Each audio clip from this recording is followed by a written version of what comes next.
So some time ago, I decided to try bone broth. I bought it from the store, organic chicken bone broth, without any additives, so it was like low sodium, the simplest formula you can find. I brought it home. I was really excited about it because I was expecting something gelatinous, something rich with this umami flavor. And I was really, really excited, and I poured it in the glass and I tried, and I'm like, how?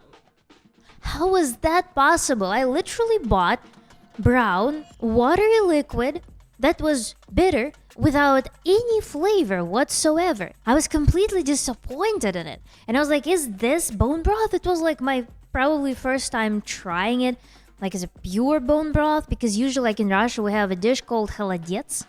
I'll put the name in English because there's an English analog of that. And that tastes totally differently. That's similar concept, but it's actually a dish that solidifies in the fridge. Bone broth didn't solidify. So I was like, what is that? And at the same time, I was like, okay, if I was to make it myself, what if it turns out to be the same?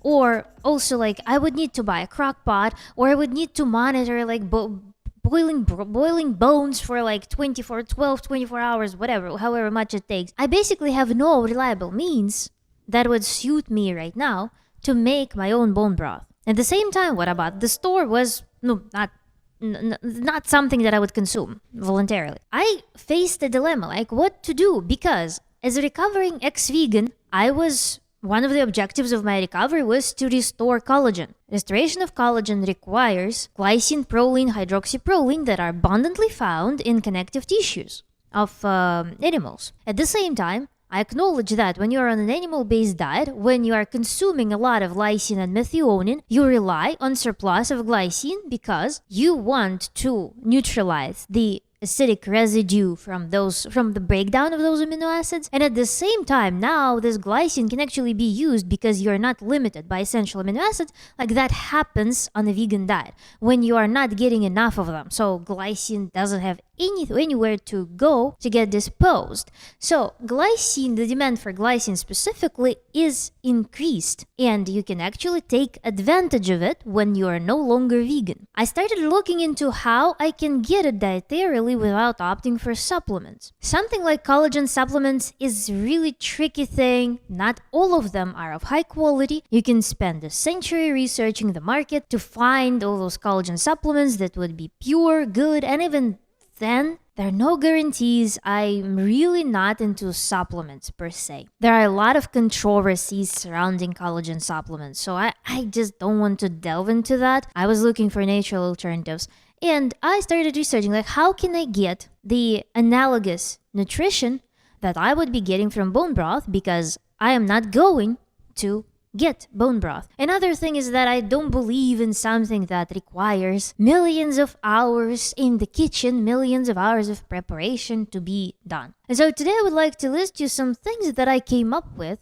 to ensure that I'm getting enough glycine. And we actually will go through a recipe that I prepare every other day. What dietary considerations can be made in order to ensure that you're not only getting like essential amino acids abundantly contained in the muscle meat, but also you're getting some of the non-strictly essential amino acids to actually complete your nutrition and balance it. And the first, the easiest, the most economical trick is to get ground meat as often as possible. This is of course like some like cheat method analogous to mixing a bunch of like non-tasty crap into smoothies when we are in some like fashionable plant-based diets, when we need to eat some like crazy powders that we would never eat naturally on their own. In the case of ground meat, it's a way to easily get some cartilage, some connective tissue milled into the mass of meat such that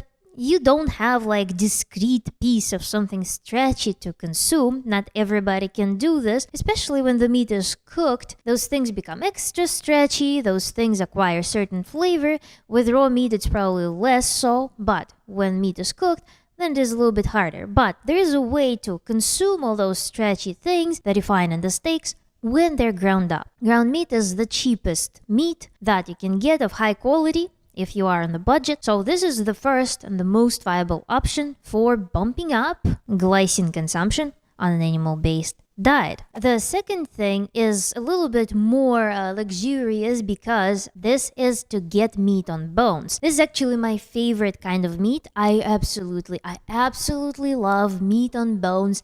I love ripping meat off the bone. I love every flavor that goes into it because meat is connected to the bone with a special tissue that is also rich in collagen. So that way you can get a lot of collagenous tissue with a lot of pleasure. So this is the second option. And that brings us to bone consumption. We can eat the bone. You can chew the bones. For example, lamb, some bones of lamb that are porous will be a little bit chewable. You can actually gnaw on them and get some nutrients locked in the bone. But what I do, and this is my third way of getting some collagenous tissues, is actually when I buy chicken, I buy pasture-raised chicken, I boil it typically, and what I do, I eat the tips of the bone. I eat this big piece of cartilage that's attached to the chicken breastbone, and I also eat cartilage like on drumsticks and thighs, wherever I can find it. Those like joint caps. Basically, this is all.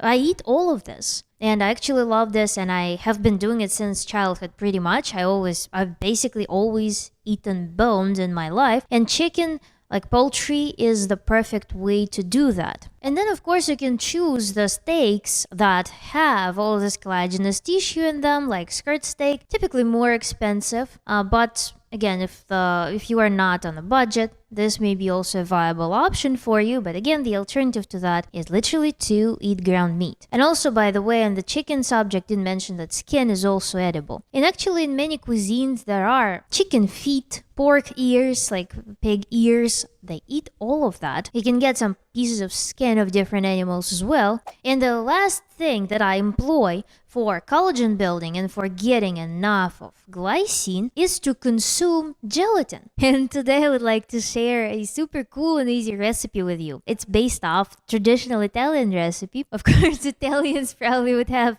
a major because if they saw how I make it, because I modified it, I removed sugar from it and I made it a little bit lighter. And I hope you will enjoy it because you can actually adapt it to whatever taste palette you have. So let's move to the kitchen now. Now let's start cooking. So I will be recording with my phone this time because I want a very good sound for you and I don't want to walk with a corded mic. So for the recipe, we will need this glorious gelatin. It's literally a super tasty thing. Then I will also be using milk. This is the best milk I could find on the market. And then bowl, scale. We will also be using a pot, chocolate, 90%. 90% it is. So, and then vanilla extract to taste. So, what are the mandatory ingredients here? So, of course, milk and gelatin. The optional ingredients are chocolate. I know that some people are against eating chocolate, but I am not necessarily then vanilla. And actually, chocolate is so good when it's consumed with milk because they kind of balance each other out. And then another ingredient is honey. Honey will make it a little bit sweeter, and we will be eating it towards the end when we will be assembling our mixture. So there is some food engineering in this recipe. Basically, what we'll need to do, we'll need to split our milk two ways. One will be heated up and used to melt chocolate, and the other part will be used to bloom gelatin, if you're familiar with the term. I will show you how cool it looks if you've never dealt with it. Let's grab a spoon. And let's begin. So I am going to pour half of the milk I have, approximately what? It's going to be 300 mils here, and the rest is going to the pot. Then we're going, first thing that we will do, we need to pour, let's add like 20 grams of gelatin here. I'm sprinkling it evenly on the surface of the cold milk such that it can swell a little bit. I'm doing it first because it takes about like 5-10 minutes before we combine it with the warm milk. Here we go. And now let's add some chocolate here. So this is totally to taste, and sometimes it also phase separates. And when it separates, you get like double layered jello. Oh my god, it's so tasty. So I'm going to add about this much to the milk. And now we need to set it to heat on low until the chocolate melts. Maybe not on low. Let's start medium heat. At this point, I'm also going to add some vanilla extract. If you're rich, you can buy vanilla beans, and that will make it much more delicious. So I'm adding now some vanilla. I don't know how much in milliliters. Just eyeball it. We're going to wait a little bit for chocolate to melt. And vanilla is with alcohol, so heating it up all the way was probably beneficial because we might evaporate some of the alcohol. I don't know if vanilla scent actually escapes with alcohol or not, because I guess it's how you extract it. But so chocolate can go rest back in the fridge. This honey, by the way, if you find it, it's sold at Whole Foods. Really, really good. It seems to be very legit. It has all the pollen on top. It has pieces of wax. Because, again, after that garbage that I bought, I don't know what I would use this for. I mean, this is not honey in my opinion. I could care less about it. It's literally a syrup. It doesn't have any appetite-inducing properties to it. I tried a spoon. It was terrible. It was just terrible. It just dissociates into some flavorless syrup. I don't know.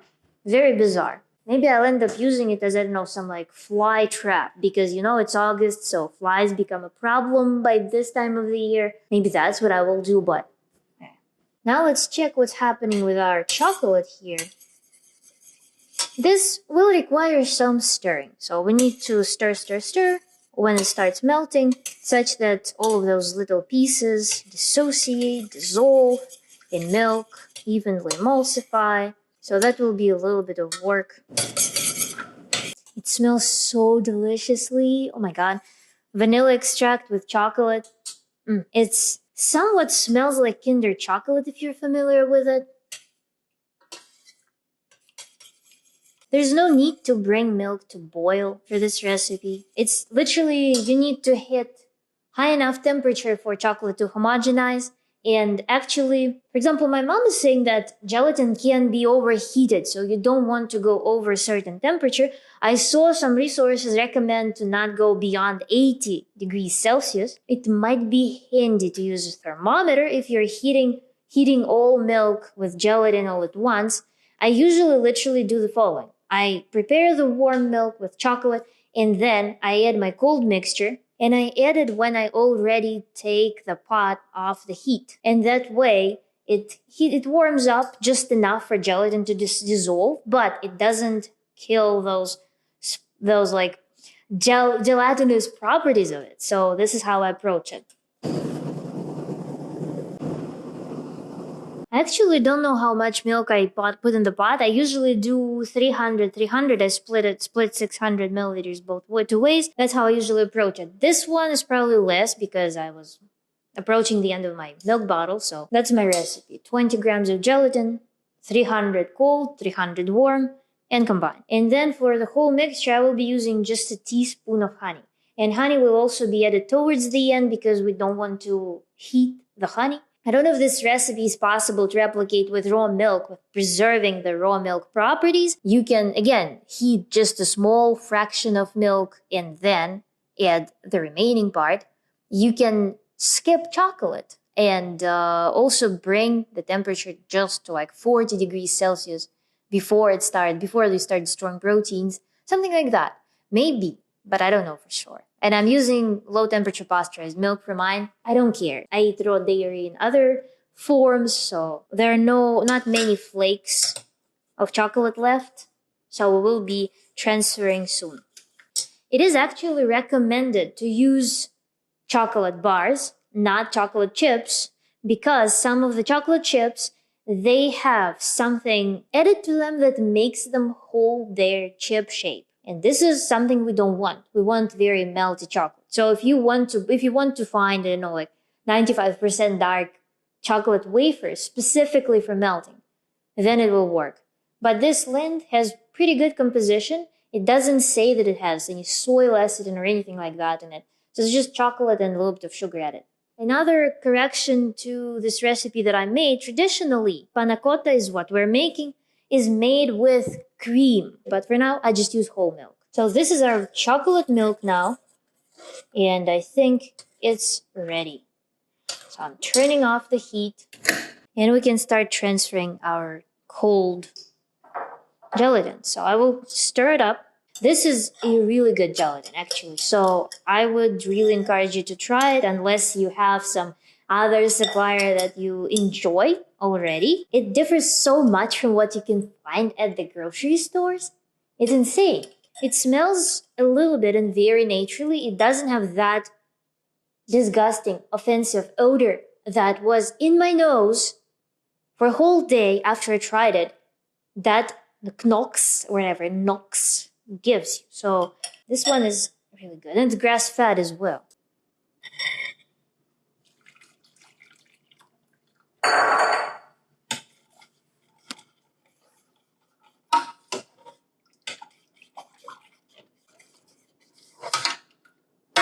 At this point, we can start adding honey, even though it's already pretty delicious. This is literally all honey that we'll be using. It will melt fairly quickly. Just make sure to stir this very well, because you can end up having a whole chunk of honey somewhere swimming in your dessert. You don't want that. I don't want to overheat it, so I just took it off. Depending on the quality of your honey, you may or may not feel the aroma of the honey. And mine has it, but it's so natural. It's so delicious that I don't mind it at all.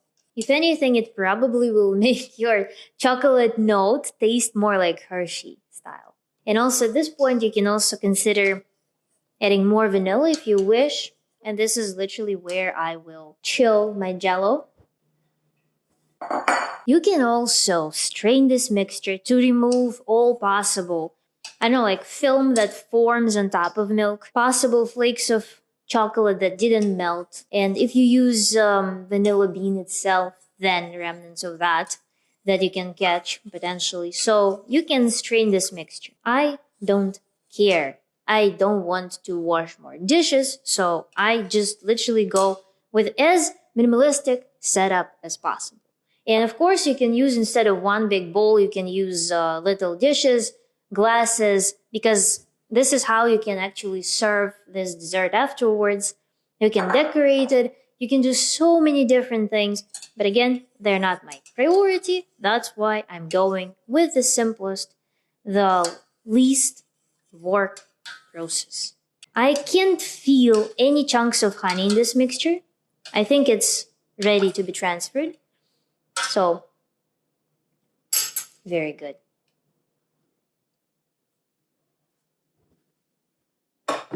And now we will simply transfer it to the fridge. My recommendation here is, if you want the results fast, put it to the very end, to the very back wall of the fridge, because this is where it's usually the coldest. And you will want to place it towards the front afterwards, after it solidifies, because otherwise you will have a ton of ice crystals throughout this jello. It won't be smooth. It will be pretty crunchy with all of those sharp crystals in it. You don't want that. So start with at the wall. And now what we have to do, we have to entertain ourselves for probably hour and a half, 2 hours while it solidifies. You can also spin it if, again, you have high non-uniformity of temperature in your fridge, if you're using big containers, in order to ensure that it solidifies uniformly. So 1.5 hours or 2 hours is how much we'll need to wait before we try this dessert. And so I will see you then when we're going to do a taste test.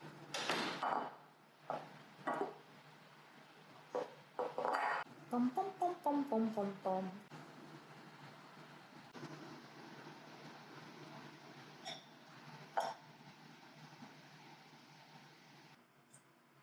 Let's try it. It's incredibly tasty. I'm addicted to this thing so much. This one is perfection.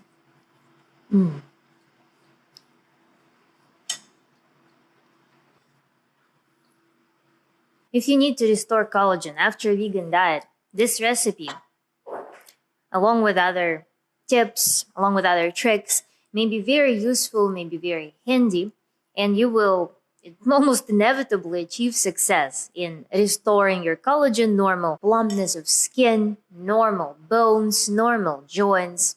So you can boost this process up, this process of recovery, by introducing gelatin.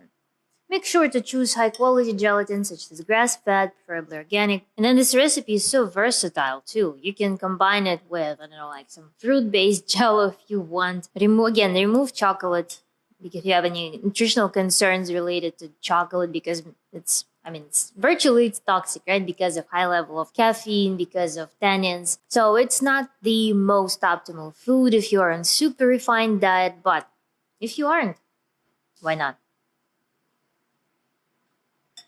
Very low sugar content also makes this dessert very comfortable to eat. It's a pretty nutritious food in general because it contains whole milk, so it has everything you might want as a recovering ex-vegan. And as you know, like on vegan diet, people statistically have higher level of circulating glycine just because it's not getting used. When you start introducing animal foods into your diet, you start getting enough of the amino acids that require glycine for neutralizing their acidifying effect when those amino acids are being broken down. So this is why it's important to track how much glycine you're getting. And again, if you're practicing consumption of an animal, like full animal, when you are not only eating the driest steak on the planet, but you also eat organs, connective tissue with your muscle meat, then you're likely going to hit amino acid balance. But if not, then you can aid yourself by supplying glycine and also proline, hydroxyproline with something like gelatin of very high quality. I hope you will enjoy it. Let me know how it goes for you, and I will look forward to your comments. Share your tips on how you balance the amino acids on an animal-based diet or as a recovering vegan. Share your tips and know-hows below.